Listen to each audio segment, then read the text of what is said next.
είχα βρεθεί ξανά στο Φάρο της Πορτογαλίας πριν μερικούς μήνες για το AMG Driving Academy. Τότε είχα οδηγήσει για τελευταία φορά τις 63 AMG με τον ατμοσφαιρικό V8 των 6,2 λίτρων.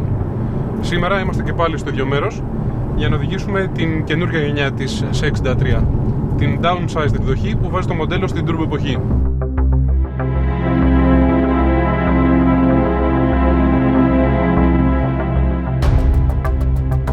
Η καμπίνα είναι έτσι κι αλλιώς από τα ισχυρά σημεία της C-Class.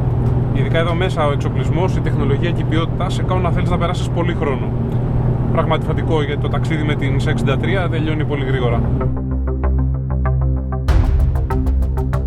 Η θέση οδήγησης έχει σωστή γεωμετρία. Το bucket είναι βαθύ, στηρίζει τέλεια το σώμα και μεταφέρει όλη την πληροφόρηση από το πλαίσιο, αν και θα έπρεπε να είναι λίγο χαμηλότερα τοποθετημένο.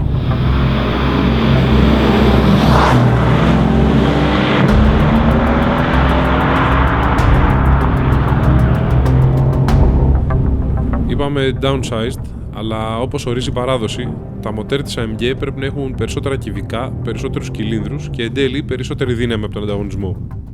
Έτσι, κάτω από το καπό της 63 υπάρχει ένας 4λιτρος V8 με 2 turbo. Προέρχεται από το supercar της εταιρείας, την AMG GT, μόνο που αντί για το ξηρό κάρτερ εδώ έχουμε συμβατικό.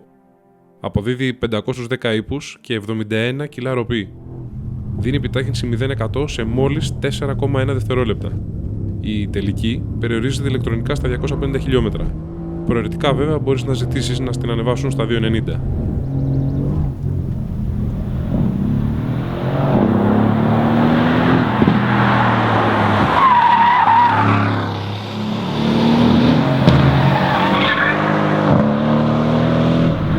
Εκτός όμως από την απόδοση, το σημαντικό είναι ότι έχουν καταφέρει να διατηρήσουν την όδη άξεστο με την καλή έννοια χαρακτήρα του ατμοσφαιρικού V8.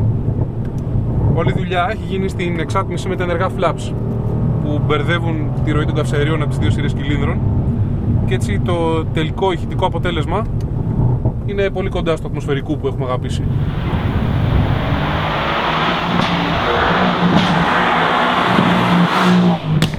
Το κυβότιο είναι εφτάρι, αλλά δεν είναι διπλού συμπλέκτη, ούτε όμως κλασικό αυτόματο. Είναι αυτό που χρησιμοποιούσαν και οι προηγούμενες 63 και οι SLS, με τον πολύδυσκο συμπλέκτη που λειτουργεί μέσα σε λάδι.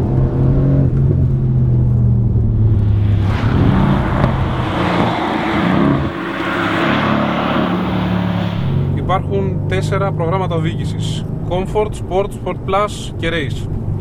Είναι προφανές τι κάνει το καθένα και αφορούν στη λειτουργία του κινητήρα, της μετάδοσης, της κρεμαγέρας και φυσικά στα ηλεκτρονικά ελεγχόμενα αμορτισέρ. Στη ρύθμιση Comfort είναι απλώς μια εξαιρετική Mercedes με sport διάθεση. Αν θες όμως να την οδηγήσεις πραγματικά όπως της αξίζει, πρέπει να επιλέξεις Race, να απενεργοποιήσεις το ESP και να δουλεύεις το κυβότιο από αυτά εδώ τα μεγάλα χορταστικά αλουμινένια paddles.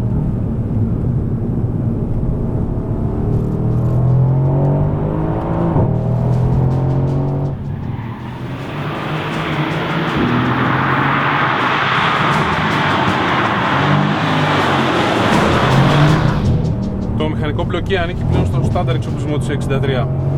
Μάλιστα η S διαθέτει ένα ηλεκτρονικά ελεγχόμενο όπως το MD της BMW που μεταβάλει διαρκώς το ποσοστό της ροπής ανάμεσα στους πίσω τροχούς. Γι' αυτό πρέπει να το οδηγείς χωρίς ESP.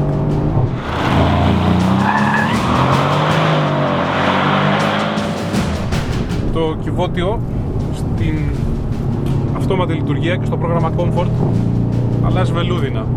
Όταν πιέζεις βέβαια δεν είναι πυροβόλο όπως τα διπλού συμπλέκτη, αλλά κλωτσάει για να σου δώσει την αίσθηση της καρφωτής αλλαγής.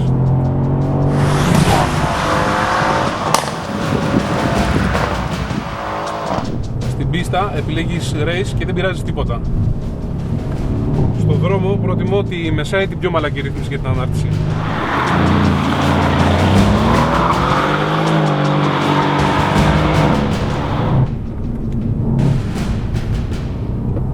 Η δύναμη είναι ασύλληπτη, αλλά έρχεται προοδευτικά. Η απόκριση στον γκάζ είναι ακριβής και δεν σε τρομάζει. Η κρεμαγέρα είναι κοντή, δεν χρειάζεται να παλεύεις με το τιμόνι, αρκούν μικρές κινήσεις. Όσο πηγαίνει σε πιο σπορ προγράμματα, η υποβοήθηση μειώνεται και η πληροφόρηση βελτιώνεται. Σε βοηθά να καταλάβεις που είναι το όριο.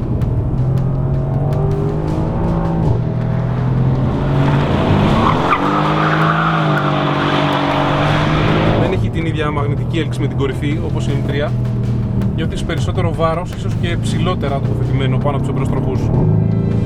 Ωστόσο το turn-in είναι άμεσο και ακριβές. Έχει λίγη υποστροφή όταν προσεγγίζεις το όριο, ειδικά στις στροφές που βουτάς με φόρα. Απ' την άλλη όμως, ο οδηγός μπορεί να επηρεάσει περισσότερο και σε μεγαλύτερο βαθμό την ισορροπία του πλαισίου με το τιμόνι και τον γκάζι.